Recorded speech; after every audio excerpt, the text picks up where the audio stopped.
있습니다. 박수 한번 쳐주세요. 개인이나 집단 간 소득 수준, 직업계층, 재산 교육 수준과 같은 사회 경제적 위치에 따라 발생하는 건강상의 차이입니다.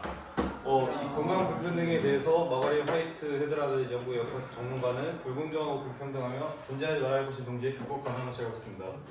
또한 세계보건기구의 ACWO는 건강 불평등 문제는 단순히 보건 분야에만 국한된 것이 아닌 사회 전반의 문제로 다뤄져야 한다고 했습니다. 지금 우리나라의 건강 불평등에서 살펴보자면은 이 매우 심각한 상황인데 이 그래프는 이 표는 소득 수준에 따른 수명의 차이가 나타낸 것입니다. 먼저 기대 수명을 살펴보자면은 1분위는 78.6세, 5분위는 85.1세로 나타나는데요. 여기서 이 분위라는 게 뭐냐면은 여기는 5분위로 나눠져 있어서 이 1분위는 그 소득 계층에서 하위 20% 그러니까 자신이 버는 소득이 국민마다 있을 텐데 이 소득 버는 국민들 중에서 소득이 하위 20%에 속해 있는 계층을 말하는 겁니다. 따라서 5분위는 상위 20%, 1분위는 하위 20%를 말하는 겁니다. 그래서 기대 수명은 78.6세, 5분위는 85.1세고 건강 수명은 1분위는 60.9세, 5분위는 72.2세입니다. 이 기대 수명과 건강 수명이 소득 수준에 정비하고 있는 현상을 볼 수가 있습니다. 네, 그 다음에 건강 불평등 발생 원인에 대해 알아보도록 하겠습니다. 발표 잘 보고도 과거에는 개인의 그 생활 습관이나 식생활 같은 개인의 책임이 원인이었습니다. 예를 들어서 자신이 뭐 운동을 안 한다거나 좀 패스트푸드 어쨌든 건강에 안 좋은 음식만 계속 먹는다고 하면은 당연히 건강이 안 좋았겠죠? 그래서 뭐 불평등이 발생할 수 있겠지만 현재는 이런 개인의 책임뿐만 아니라 사회의 구조적 문제 또한 존재하는 겁니다.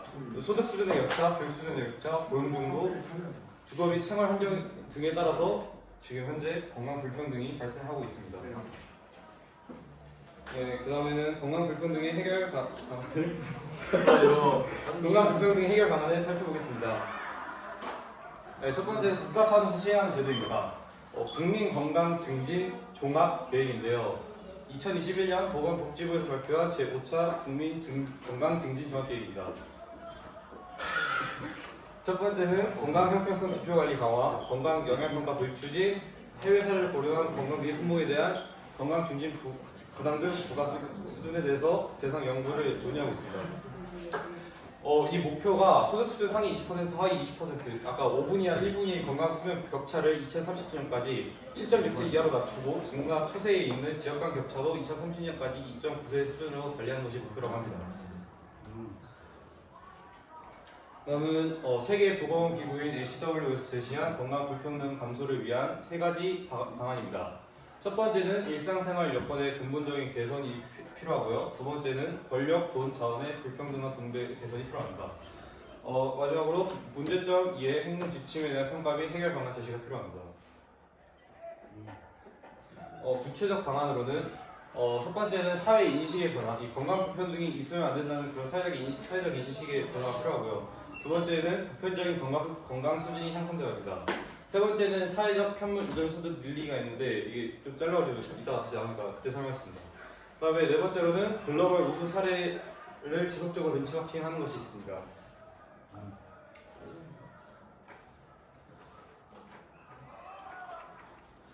네, 첫 번째는 사회인식의 변화입니다. 이 건강 불평등이 피할 수 없는 문제 아니냐는 생각을 버리고 이 건강 불평등이 피할 수 없는 구조의 문제가 아니라 사회 통합에 치는 불평등 현상으로 사회적 해결 노력이 필요하고 해결가 가능하다고 생각을 해야 합니다. 두 번째는 보편적 건강 수준 향상입니다. 모든 국민의 건강 수준을 향상시켜서 지역별, 소득별 건강 수준 격차를 해소할 필요가 있습니다. 이에 대해서는 정부 및 지방자치단체의 노력이 필요합니다.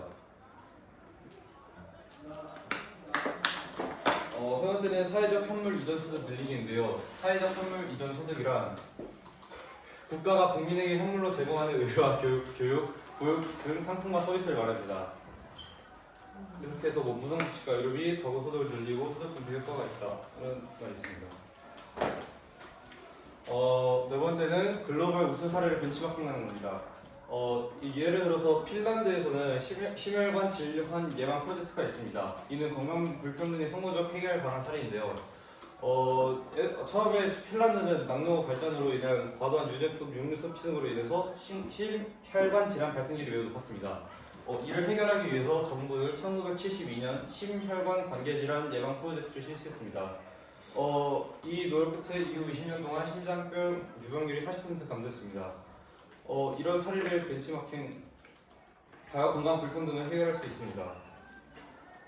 일상생활 여건의 근본적 개선 및 자원의 공평한 분배를 통한 건강한 환경 조성이 필요합니다. 네, 감사합니다.